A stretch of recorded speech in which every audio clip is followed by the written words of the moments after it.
Hello guys, welcome to my YouTube channel Prachi cam. तो आज मैं डिस्कस करने वाली हूँ आपके साथ कि क्या क्या डॉक्यूमेंट्स आपके लगने वाले हैं during the admission in HPTU. So guys, उससे पहले मैं कुछ चीज़ें आपसे शेयर करना चाहती हूँ। जैसे आप लोगों के डाउट्स आ रहे थे कि सबसे ज़्यादा मेरे को डाउट्स दिखे कि भाई सीएससी के लिए कि सीएससी हमें कितनी कट ऑफ पे मिल जाएगा। तो गाइस, पहली बात तो ये इतनी अभी तक जो है आपका कट ऑफ नहीं आया है, पर मैं सीएससी के लिए बताना चाहूँगी कि जो आपका सिक्योर परसेंटेज रहने वाली है in both HP CET and JEE Mains. तो एचपी सेट के लिए आपको 240 से ज़्यादा मार्क्स चाहिए होंगे for a good college, government college in HPTU. And आपको परसेंटाइल जो है वो 75 अबव ही रखनी पड़ेगी फॉर सीएससी। सो आपको मैं बताना चाहूँगी कि ये तो होगी सीएससी की बात। अब दूसरी बात ये कि आप लोगों को ये डाउट्स आ रहा है कि काउंसलिंग ऑफलाइन है कि ऑनलाइन है। तो वो सब मैं इस वीडियो में आज क्लियर करने वाली हूँ, प्लस आपको बताने वाली हूँ कि क्या क्या डॉक्यूमेंट्स जो है आपके लगने वाले हैं। So guys, let's start the video. सो ये मैंने जो है एचपीटीयू की ऑफिशियल साइट से ही जो है प्रोस्पेक्टस डाउनलोड किया है। आपको थोड़ा पेशेंस रखना पड़ेगा गाइज, सब कुछ साइट पे अवेलेबल है एचपीटीयू की। आपको वहाँ पे जाके देखना पड़ेगा, पढ़ना पड़ेगा क्या क्या चीज़ें हैं, सब कुछ आपको साइट में गिवन है ऑलरेडी। सो इसमें आपके बहुत सारे डाउट्स जो है वो क्लियर होने वाले हैं। तो चलो देखते हैं इसमें क्या क्या गिवन है।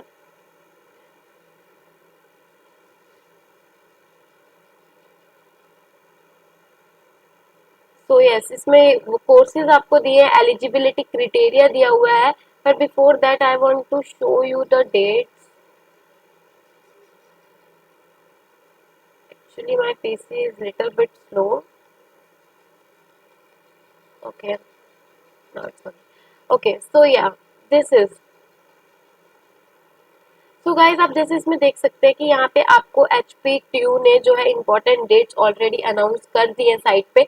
तो अब आप यहाँ पे पढ़ सकते हैं कि ऑनलाइन काउंसलिंग फॉर्म्स की जो डेट्स हैं for B Tech, for B pharmacy direct entry, B arch, B tech lateral entry, B pharmacy, M pharmacy, MBA and MBA, MCA, ये सारी जो डेट्स हैं इन सारे प्रोग्राम्स की, वो आपकी स्टार्टिंग है 12 जुलाई जून।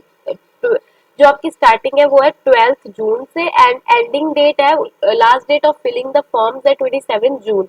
तो आपको यहाँ पे डेट्स तो क्लियर है। आज जैसे 25 हो चुकी है, आपके पास 2 दिन है। 2 दिन के बाद आपका जो है ये काउंसलिंग का फॉर्म भरना बंद हो जाएगा, एंड उसके बाद ही अपडेट मिलेगा कि whether you have to go for the offline counselling, और आपको रिजल्ट ऑलरेडी आपकी साइट में अपडेट हो जाएगा कि आपको कौन सा कॉलेज मिला है। जैसे मेरे बारे में हुआ था कि आपको ऑनलाइन ही बता दिया गया था आपको ये कॉलेज जो है अलॉट हुआ है।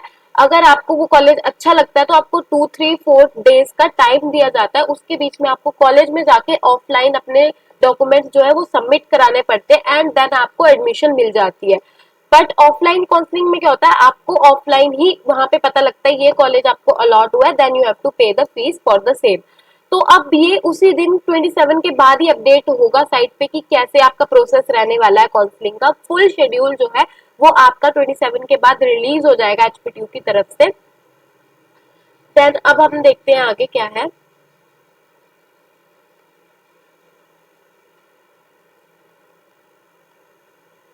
सो यस, यहाँ पे आपको सबसे पहले इन्होंने बहुत सारे ट्रेड्स दे रखे हैं, जो भी आपके ट्रेड्स अवेलेबल है एचपीटीयू में। मोर ओवर आपको यहाँ पे पोस्ट जो पोस्ट ग्रेजुएशन प्रोग्राम्स है उनका भी गिवन है। सो पोस्ट ग्रेजुएशन के तो फॉर्म्स भी ऑफलाइन ही हैं। सो यस, ये यहाँ पे आपको under graduate programs plus post graduate program सारे दे रखे हैं जो भी एचपीटीयू आपको ऑफर करता है। एंड मोर ओवर आपको एलिजिबिलिटी एंड एडमिशन क्राइटेरिया, जो आप लोग कब से पूछ रहे हैं कि क्या एलिजिबिलिटी रहने वाली है, कैसे कैसे होगा, यहाँ पे सारी डिटेल्स दी है। ये मैंने ऑलरेडी अपने एक वीडियो में डिस्कस कर दिया कि आपको HP CET and JEE marks, JEE mains के मार्क्स पे कैसे आपको मिलने वाला है। मोर ओवर यहाँ पे परसेंटेज दिए, कितनी जनरल की सीटें हैं, कितनी आपकी जो है शेड्यूल और इकोनॉमिकल वीकर सेक्शन की, सबकी यहाँ पे दे रखी है। सो अब हम जाते हैं मेन मुद्दे पे, जो कि है हमारे पास आपको क्या क्या डॉक्यूमेंट्स रिक्वायर्ड होंगे। अगर देखा जाए ना गाइस, सब कुछ आपको इसके अंदर मिल जाएगा। इसका लिंक मैं आपको शेयर कर दूंगी अपने डिस्क्रिप्शन बॉक्स में। सब कुछ आपको इस प्रोस्पेक्टस में फुल इंफॉर्मेशन मिलेगी, बस आपको थोड़ा सा पढ़ने का जो है करना पड़ेगा, पढ़ना पड़ेगा आपको थोड़ा सा, तभी जाके आपको पता चलेगी सारी चीजें। सो अब यहाँ पे आ जाता है आपका एडमिशन प्रोसीजर। एडमिशन प्रोसीजर में आपको ऑलरेडी बता चुकी हूँ, आपको ऑनलाइन फॉर्म भरना है सबसे पहले, और उसके बेसिस पे आपके एलिजिबिलिटी क्राइटेरिया के बेसिस पे आपको कॉलेज जो है अलॉट होने वाला है। यहाँ पे फीस स्ट्रक्चर बताया है, कितने फीस आपकी लगेगी, किस कैटेगरी में कौन कितनी की फीस लगेगी, एचपीटीयू की ऑफिशियल साइट बताई हुई है। आप नेशनल लेवल एंट्रेंस टेस्ट भी भर सकते हैं, उसका स्कोर कार्ड भी भर सकते हैं। सारी इन्फॉर्मेशन यहाँ पे आपको, ये सारी इन्फॉर्मेशन जो है पढ़ लेनी है। आपको मैं इसका लिंक दे दूंगी, आपको अच्छे से इन्फॉर्मेशन पढ़ लेनी है बिफोर एडमिशन।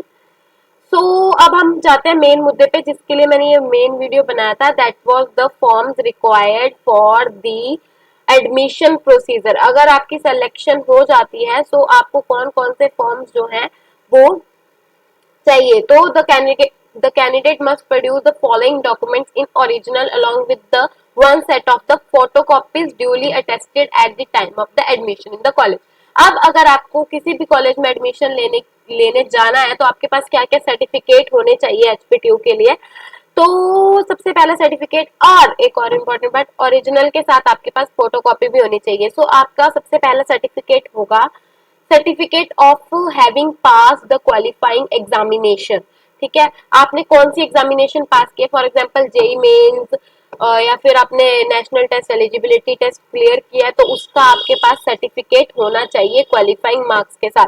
देन आपकी मार्कशीट जो आपके बोर्ड ने इशू किया, मतलब आपकी +2 की मार्कशीट आपके पास होनी चाहिए ओरिजिनल, प्लस आपका फोटोकॉपी, एंड आपका matriculation high secondary part 1 Indian school certificate showing the birth, तो ये भी आपके पास होना चाहिए, बर्थ सर्टिफिकेट। ठीक है, national level test entrance examination का भी सर्टिफिकेट होना चाहिए, या फिर आपने एचपी सेट का स्कोर कार्ड लगाया तो वो होना चाहिए। तो इनमें से आपके पास चॉइस है, आप कौन से वाला है आपके पास।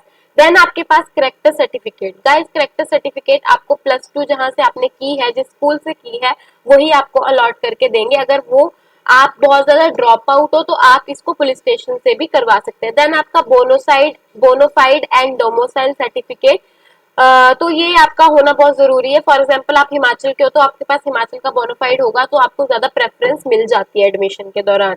और आप अगर रिजर्व कैटेगरी के तो आपको उसका भी सर्टिफिकेट चाहिए होगा। एंड अगर आप फिजिकली चैलेंज्ड हो तब भी सर्टिफिकेट उसका चाहिए होगा।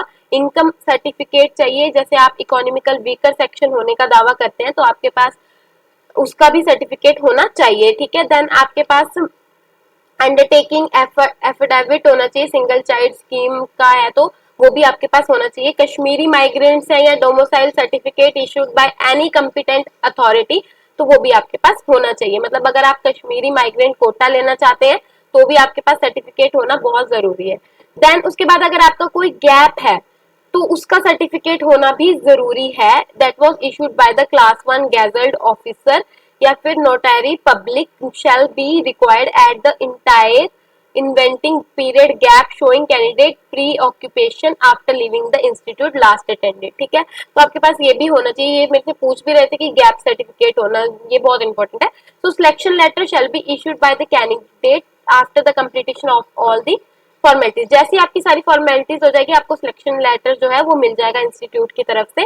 देन शुड उस बंदे को जो है, जो कैंडिडेट है, उसको वहां उस रिपोर्ट करना पड़ेगा जिस इंस्टीट्यूट में उसका नंबर पड़ा है बिफोर द स्पेसिफाइड डेट। आपको डेट्स भी अलॉट हो जाएगी, उसके अंदर अंदर आपको वहां जाना है एंड एडमिशन लेनी है, पूरा प्रोसीजर फुलफिल करके देन आप वहां पे एडमिशन आपकी पक्की हो जाएगी। Then no communication will be made to the applicant in case of change of schedule और admission counselling schedule, it should be notified on the website. कोई भी आपको पर्सनली ईमेल्स कुछ नहीं आने वाला, सब कुछ आपकी साइट पे मेंशन होगा, साइट पे ही नोटिफाई होगा, तो आप वहां पे देखते रहे। ठीक है, and if any candidate has concealed and supplements distorted information would render an ineligible individual, ये आपके लिए इंपॉर्टेंट नहीं है।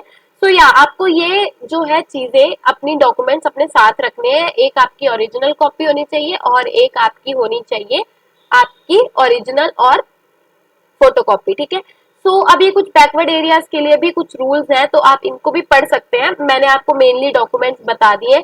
और आपको मैं एक और चीज बता दूं, यहाँ पे सारे कोटे के बारे में इंफॉर्मेशन है, आपको कैसे कैसे होगा, और अगर आपका टाई हो जाता है किसी के नंबरों के साथ तो वो कैसे आपका डिसाइड होगा, किसको सीट मिलेगी, सब कुछ इसमें दिया हुआ है। और मैं आपको एक और अच्छी चीज बताने वाली हूँ, इंपॉर्टेंट चीज बताने वाली हूँ। जैसे आपको कुछ फॉर्म अवेलेबल नहीं है या मिल नहीं रहे हैं, तो आप यहाँ से भी फॉर्म्स निकाल सकते हो। इन्होंने फॉर्म्स का फॉर्मेट जो है बनाकर प्रोस्पेक्टस में ही डाल दिया, ताकि आप यहाँ से प्रिंट करवा के आप उसको फॉर्म सबमिट करा सकते हो। जैसे मैं आपको दिखाती हूँ, ये देखो, आप देख सकते हो यहाँ पे एक फॉर्म फॉर्मेट दिया हुआ है ऑलरेडी। ये कौन सा फॉर्म है, पढ़ लेते हैं हम। इकोनॉमिकल वीकर सेक्शन के लिए जो फॉर्म होगा उसका फॉर्मेट ऑलरेडी बना के दिया हुआ है, तो आप इसको भी प्रिंट करवा सकते हो। और भी बहुत सारे फॉर्म्स यहाँ पे लास्ट में दिए हुए हैं, तो आप इसको चेकआउट कर सकते हो गाइज, ठीक है। एंड आप यहाँ से भी फॉर्म्स निकाल सकते हो। So guys, thank you for watching this video. I hope this video will help you in taking the admissions, and these are the some important document which you required at the time of the admission, and all the additional information will be shared in my description box through this prospectus. So do read this prospectus before taking admission in the HPTU. Thank you for watching my video. Keep watching.